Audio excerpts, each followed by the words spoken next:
tusiukimbie msalaba wa Kristo, tusiukimbie msalaba wa Kristo, kwa sababu kwa wasioelewa kama Wayahudi na Wayunani, msalaba kwao ni upuuzi na ni kikwazo.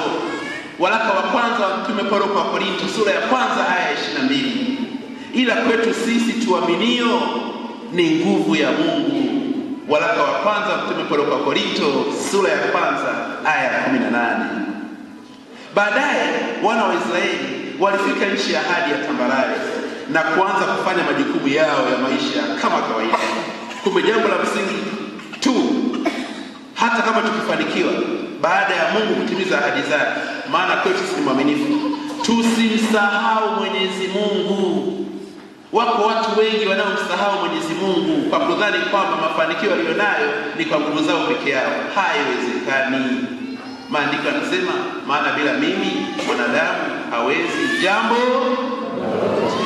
Na Mwenyezi Mungu wakati anawapatia ahadi wana wa Israeli kwenda nchi ya ahadi kutoka kule Misri, aliwaambia, tazama mnashika njia kwenda nchi ya ahadi.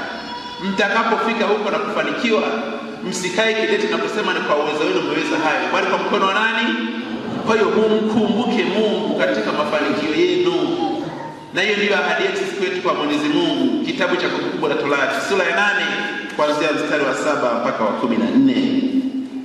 Kwa fundisho hili la wema wa Mwenyezi Mungu, tukumbuke tu ya kwamba Mungu ni mwaminifu katika ahadi zake, na hivyo tuondokane na vitu ambavyo vinaendelea kutufanya kuendelea kuwa watumwa badala ya kujiweka huru. Na ndiyo maana Bwana wetu Yesu Kristo alitupatia mwongozo, hasa unaposoma katika Injili ya Mathayo sura ya 6 aya ya 33. Utafuteni kwanza ufalme wa na mengine yote mtapata. Kwa nini? Huo ndio mwongozo kwa kifupi. Mungu anataka tufanye nini? Tutafute kwanza ufalme wa mbinguni, haya mengine yote yatafuata baadaye. Lakini kwa huka ya kuwa wafuasi wa dhambi na kuendelea kuwa watumwa na wafungwa kwenye dhambi, wengi tunautafuta kwanza ufalme wa duniani, alafu mambo ya Mungu yanakuja baadaye. Kwa kufanya hivyo, hauwezi kupata furaha ya kudumu katika maisha yako. Huo ndio ujumbe wa somo la kwanza. Somo la pili linatoka katika waraka wa pili wa Mtume Paulo kwa Korinto sura ya 5 kuanzia aya ya 17 mpaka ya 21.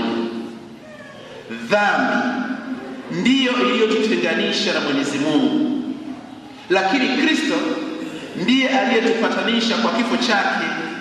Kristo ndiye aliyetupatanisha kwa upatanisho huo ambao kimsingi unaendelezwa na wajumbe wale waliotumwa na Kristo. Hapa tunaalikwa juu ya umuhimu wa kumtumainia Mwenyezi Mungu.